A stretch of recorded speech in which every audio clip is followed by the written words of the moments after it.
Salam sejahtera saudara yang kekasih di dalam nama Tuhan Yesus Kristus. Kembali kita bertemu dan kita akan melanjutkan pemikiran kita tentang Kristus yang kita imani. Kali ini kita akan berbicara tentang apa yang diucapkan Yesus tentang Bapa lebih besar daripada dirinya. Apa yang dimaksud dengan ucapan ini saudara? Karena ucapan ini seringkali dipelintir oleh beberapa saudara, khususnya saudara-saudara di Saksi Yehova yang dengan segera mengatakan bahwa Yesus tidak sama dengan Bapa, bahwa Yesus lebih kecil dari Bapa, sehingga Allah Tritunggal itu adalah satu konsep tentang Allah yang tidak bisa dipertanggungjawabkan. Apakah begitu? Nah, oleh karena itu mari kita lihat di dalam kitab Injil Yohanes pasal 14 ayat 28 sampai 31. 14, 28 sampai 31. Kamu telah mendengar bahwa aku telah berkata kepadamu, aku pergi, tetapi aku datang kembali kepadamu.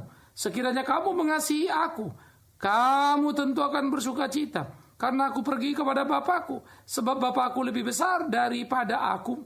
Dan sekarang juga aku mengatakannya kepadamu sebelum hal itu terjadi, supaya kamu percaya apabila hal itu terjadi. Tidak banyak lagi aku berkata-kata dengan kamu, sebab penguasa dunia ini datang dan ia tidak berkuasa sedikit pun atas diriku. Tetapi supaya dunia tahu bahwa aku mengasihi Bapa dan bahwa aku melakukan segala sesuatu seperti yang diperintahkan Bapa kepadaku. Bangunlah, marilah kita pergi dari sini. Saudara, inilah merupakan cuplikan diskusi Yesus dengan murid-muridnya dan bagaimana Yesus memberikan janji kepada murid-muridnya akan Roh Kudus penghibur yang akan datang. Dan bagaimana murid-murid itu harus bersikap di dalam kehidupan mereka, dan bahwa dia akan kembali kepada Bapa, ya, itu pasal 14 ayat 1 sudah dibicarakannya. Dia kembali kepada Bapa, ya, untuk menyediakan tempat bagi orang percaya. Yang menjadi persoalan menarik bagi kita adalah ketika Yesus mengatakan bahwa aku akan kembali kepada Bapa yang mengutus aku, ya, karena Bapa lebih besar daripada aku. Bagaimana kita memahami kalimat ini? Adalah memang bisa dipahami kalau kemudian orang berkata, kalau memang Yesus lebih kecil dari Bapa lebih besar daripadanya, berarti Yesus tidak sama dengan Bapa. Kalau Yesus tidak sama dengan Bapa, bagaimana saudara bisa mengatakan Allah Tritunggal? Paling tidak itu argumentasi yang disampaikan oleh saudara-saudara Saksi Yehova. Bagaimana kita menjawabnya? Saudara-saudaraku yang kekasih, membaca Alkitab tentu tak bisa sepotong, harus memperhatikan semuanya dalam korelasi yang utuh, konteksnya. Paulus dengan jelas, Yohanes pun tegas di pasal pertama Yohanes. Ini sama-sama kitab Yohanes, ya. Yohanes pasal 1 dikatakan pada mulanya adalah firman. Firman bersama dengan Allah, dan firman itu adalah Allah. Segala sesuatu dijadikan oleh dia, tanpa dia tidak ada apapun yang jadi.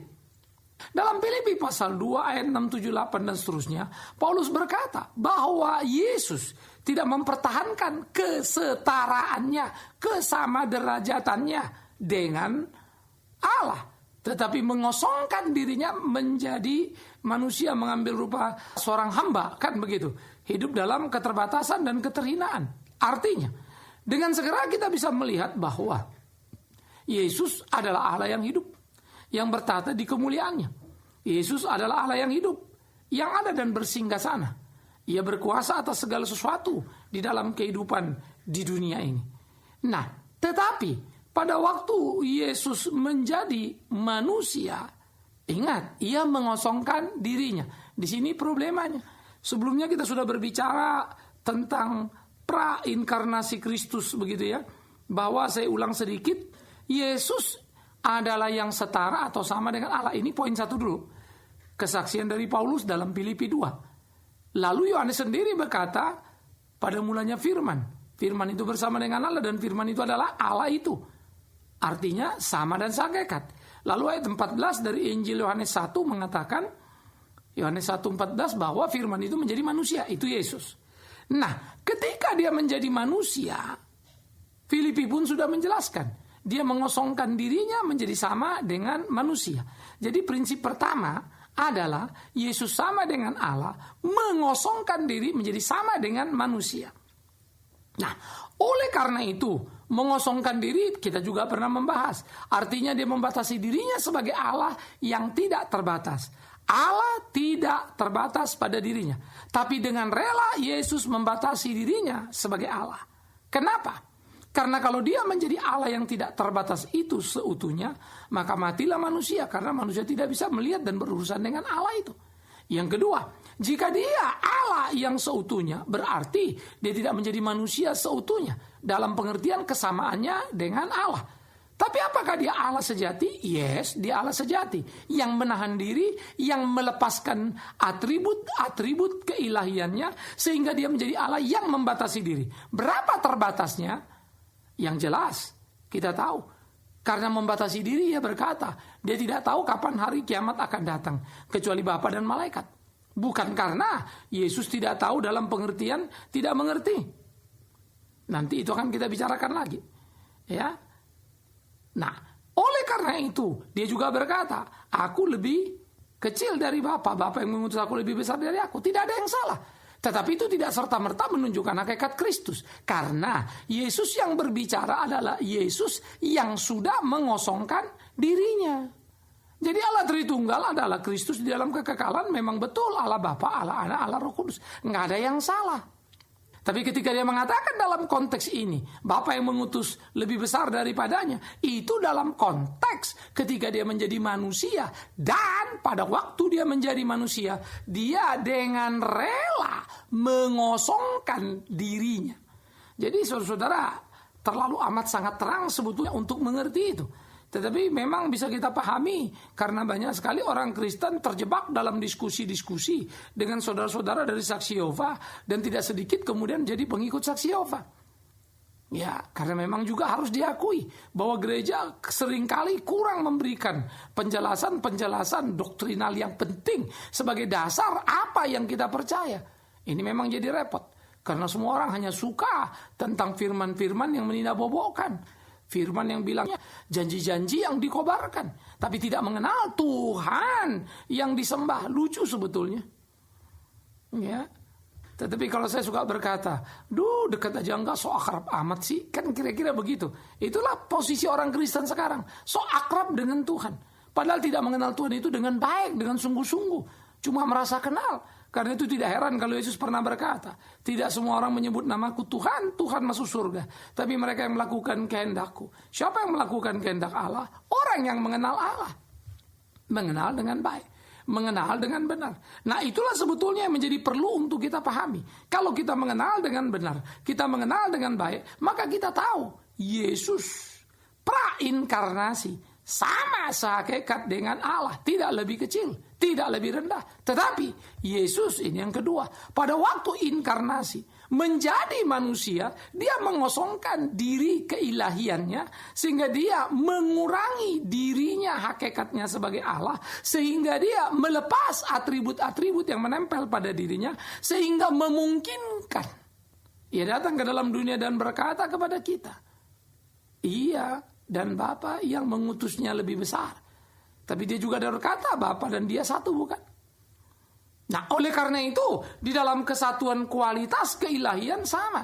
Tetapi kemudian ketika dia mendowngrade, melepas, menurunkan dirinya, membatasi keilahiannya, kuasanya, itu yang kemudian membuatnya berbeda. Tapi awas, problema dia membatasi diri seberapa menjadi kedaulatan dia yang penuh di dalam keilahiannya yang tidak bisa kita pahami utuh. Tetapi bisa kita lihat dan kita ukur dengan mata telanjang seperti dalam diskusi atau bacaan ini. Bagaimana? Ia mengatakan Bapaknya lebih besar daripadanya. Bukan menunjukkan Yesus prainkarnasi lebih kecil.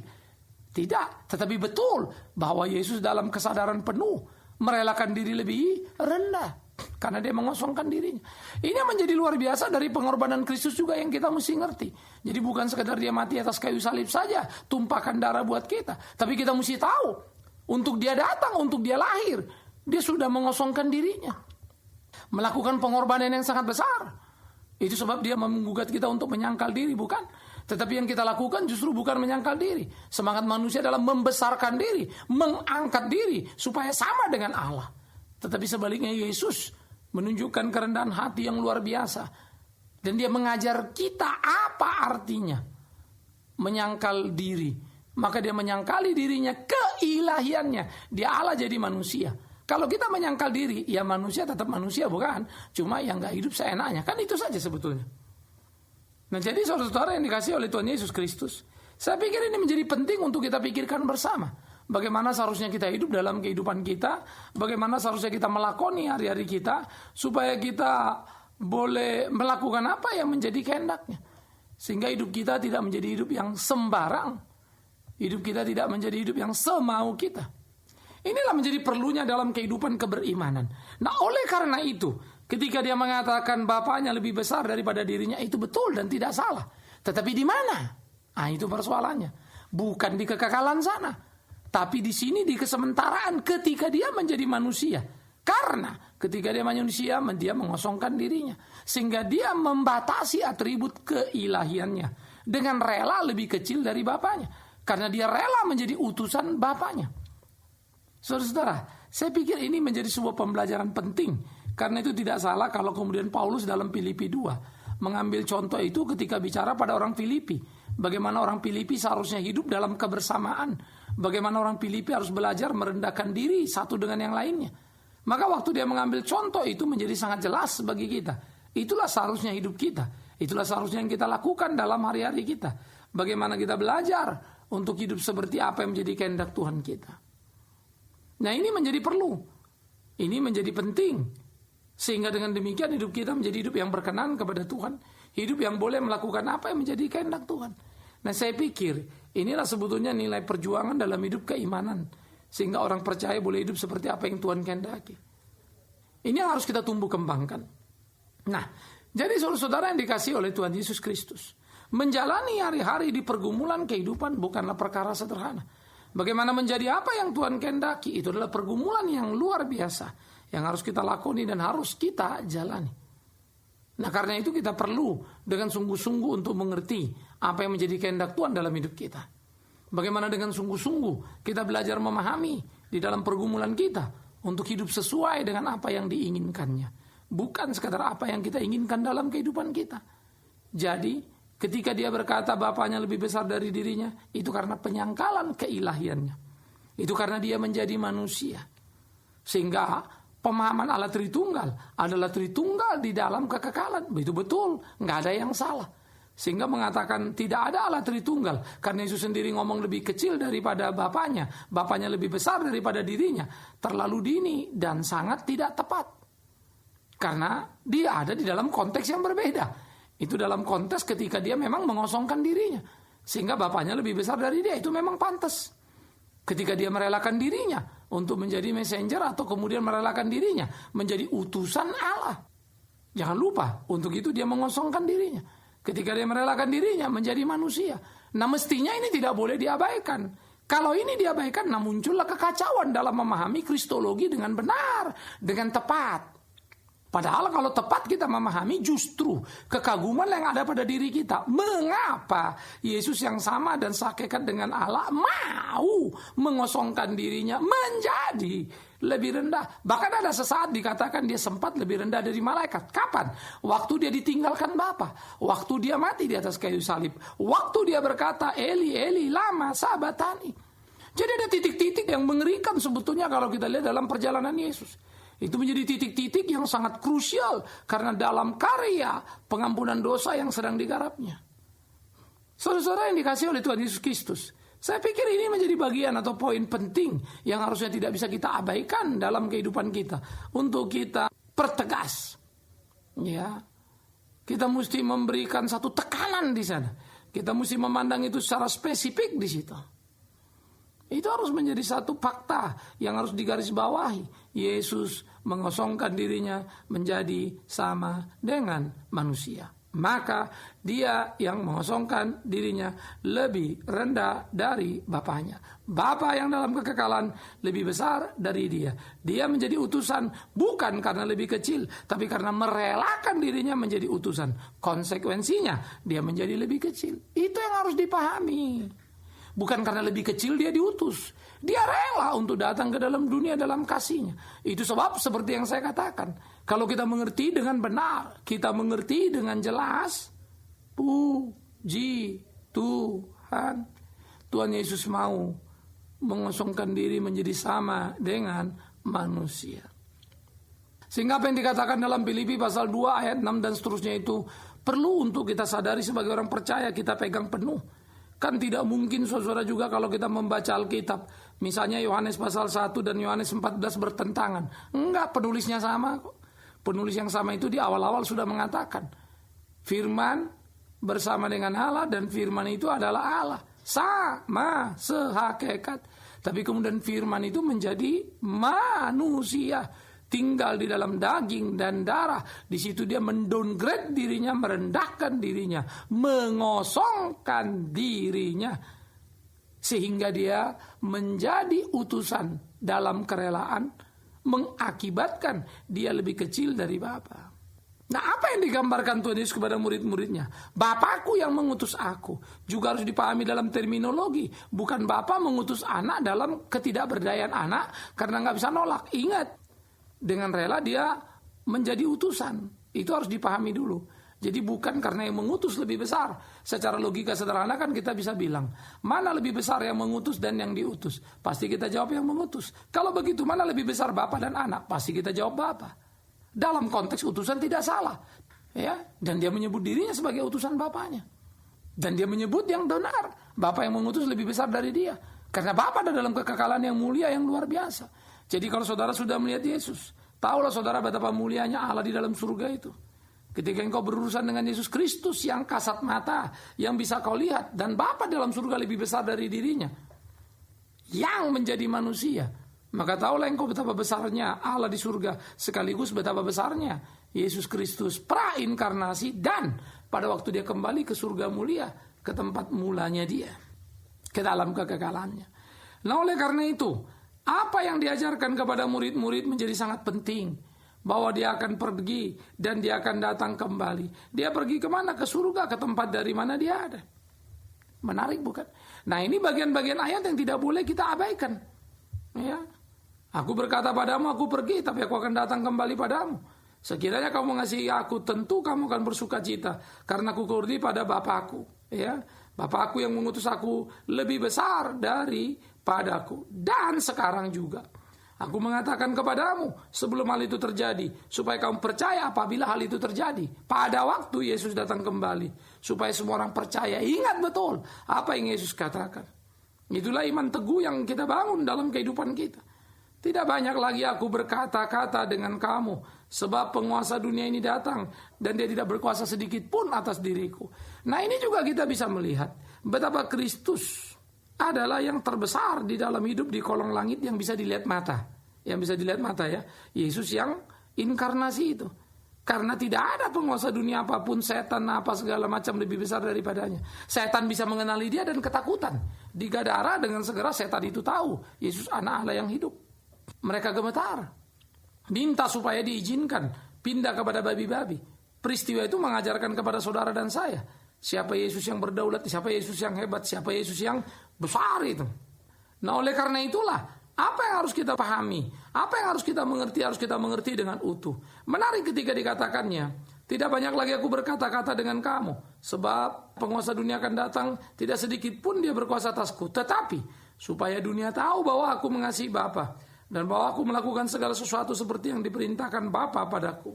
Bangunlah, marilah kita pergi dari sini. Artinya, ia datang ke dalam dunia supaya dunia tahu kasih Allah Bapa dan Allah Anak itu seperti apa. Maka kasih itulah seharusnya kita miliki dalam hidup kita. Kasih yang mempersatukan, kasih yang tidak memisahkan, kasih yang membuat seseorang berani memberikan dirinya, bahkan nyawa sekalipun seperti Kristus menyerahkan nyawanya untuk menebus dosa kita. Kasih yang besar, kasih yang rela untuk meninggalkan surga mulia, ya, mengosongkan diri menjadi sama dengan manusia, seperti yang Yesus Kristus telah lakukan. Itu harusnya menyemangati hidup keimanan kita, saudaraku. Itulah seharusnya menyemangati hidup iman Kristen kita.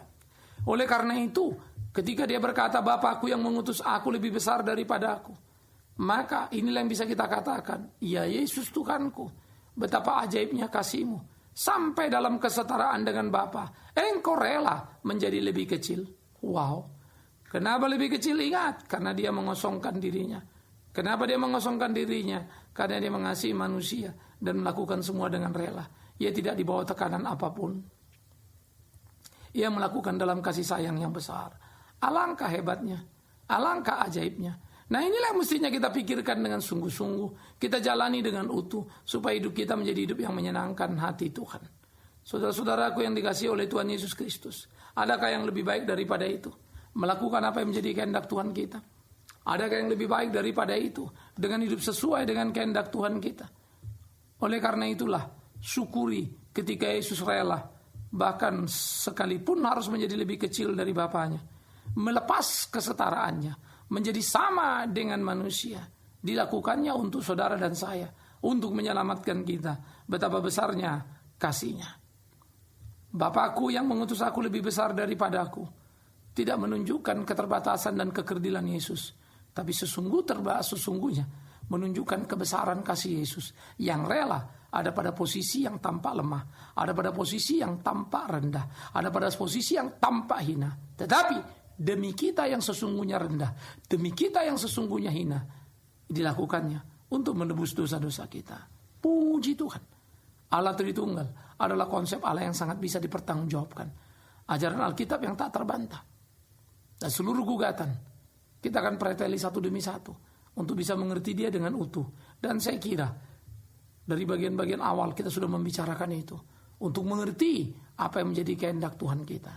Biarlah Tuhan ditinggikan, biarlah Tuhan diagungkan, dan biarlah kita belajar mengerti apa yang menjadi kehendak-Nya, supaya di dalamnya nama Tuhan dipermuliakan.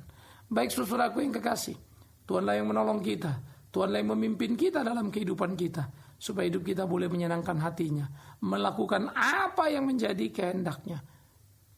Dan kita tahu betul, Yesus Kristus Tuhan kita sama, sehakikat, setara dengan Bapa, tapi rela mengosongkan dirinya, rela menjadi utusan, rela untuk menjadi lebih kecil, demi untuk kita yang kecil diselamatkan, ditolongnya. Terima kasih Tuhan Yesus. Biar ini menjadi pemahaman kita bersama dalam iman yang sehat. Semoga saudara juga bergairah untuk belajar kebenaran utuh, jangan hanya sepotong-potong dan mau menyenangkan telinga saja. Tuhan menyertai kita. Amin. Mari kita berdoa. Tuhan, kami bersyukur, kami berterima kasih kepadamu untuk cinta kasih-Mu dalam hidup kami. Tolong kami, tuntun kami, bimbing kami di hari-hari kami, untuk boleh terus setia melayani-Mu, melakukan apa yang menjadi kehendak-Mu untuk puji hormat bagi nama-Mu. Bapa di dalam surga, kami juga bersyukur, berterima kasih untuk kemungkinan yang Tuhan beri pada kami boleh melayani. Berkati tiap saudara dimanapun mereka berada, diberi pencerahan untuk mengerti kebenaran yang seutuhnya, sehingga tak terjebak hanya pada potongan penggalan yang disukai telinga. Dan kami juga berdoa supaya kami tidak terjebak pada perangkap zaman dan kalah menghadapi kesesatan. Kuatkan kami, iya Tuhan, khususnya dalam pengenalan yang benar akan Yesus Kristus Tuhan kami. Terima kasih untuk semuanya. Terpujilah Tuhan, biarlah Tuhan yang memberkati kami, baik hamba dan tiap saudara yang mendengarkan. Terpujilah Tuhan, kekal selama-lamanya. Amin.